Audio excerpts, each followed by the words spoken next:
So, hello everyone. The question says situated cognition is the idea that thinking is located in the social and the physical context, not within an individual's mind. A student's general knowledge about the world, the belief that one can master a situation and produce the positive outcomes and a schema of an event. Now, first we need to understand what is the meaning of your situated cognition. अब ये आपने various learning theories की होंगी, constructivism की बात की है, ये उसी के अंदर आता है, that is your situated cognition theory. Now cognition किससे रिलेटेड है? आपके माइंड से, आपकी नॉलेज से रिलेटेड है. सिचुएटेड का मतलब क्या है?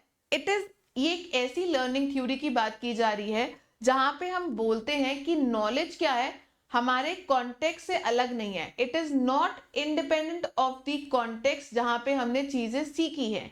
आप जो भी लर्निंग करते हो वो अपने आसपास के एनवायरनमेंट से करते हो, चाहे वो सोशल एनवायरनमेंट की कॉन्टेक्स्ट की बात की जा रही है, whether it is physical, whether it is your cultural context. और जो भी नॉलेज है वो लर्न की जाती है best acquired through authentic activity. तो जब आप अपनी नॉलेज को या लर्निंग को एक्वायर करते हो रियल वर्ल्ड के साथ एसोसिएट करके, ठीक है, रियल वर्ल्ड कॉन्टेक्स्ट में ऑथेंटिक एक्टिविटी करते हुए कुछ सीखते हो, वो सबसे बेस्ट रहती है.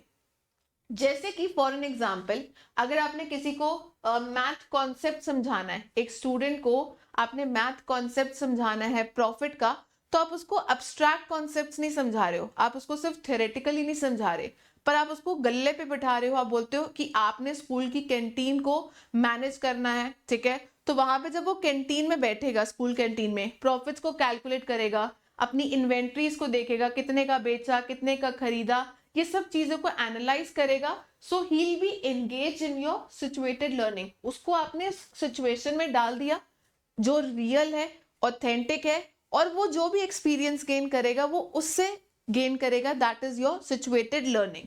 सो ये जो नॉलेज वो गेन करेगा, it will be contextual, authentic and socially constructed. और ये जो हमारी थ्योरी है, it is given by your Jean Lev and your Itini Wanger, E. Wanger. E Wenger के द्वारा ये थ्योरी दी गई है. सो यहाँ पे सिचुएटेड कोग्निशन के मेन फीचर्स क्या आते हैं कि आपकी जो भी लर्निंग है वो क्या है,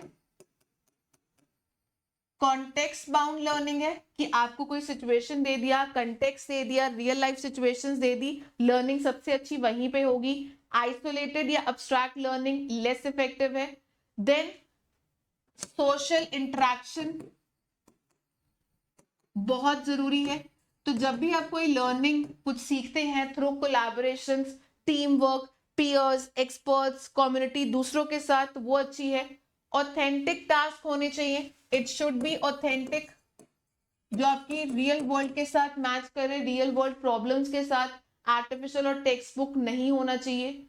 कोग्निटिव अप्रेंटिसशिप है कि लर्नर्स जो स्किल्स गेन करता है वो गाइड के थ्रू करता है, ठीक है, जहां पे गाइडेड एक्सपीरियंस उनको मिलता है, लाइक एन अप्रेंटिस लर्निंग, ठीक है, जो अपने मास्टर से सीखता है. और लर्निंग क्या है आपकी, पार्टिसिपेटरी है, कि learners actively participate in your meaningful activities. तो यहाँ पे लर्नर पैसिव नहीं रहता है बल्कि एक्टिवली पार्टिसिपेट करता है.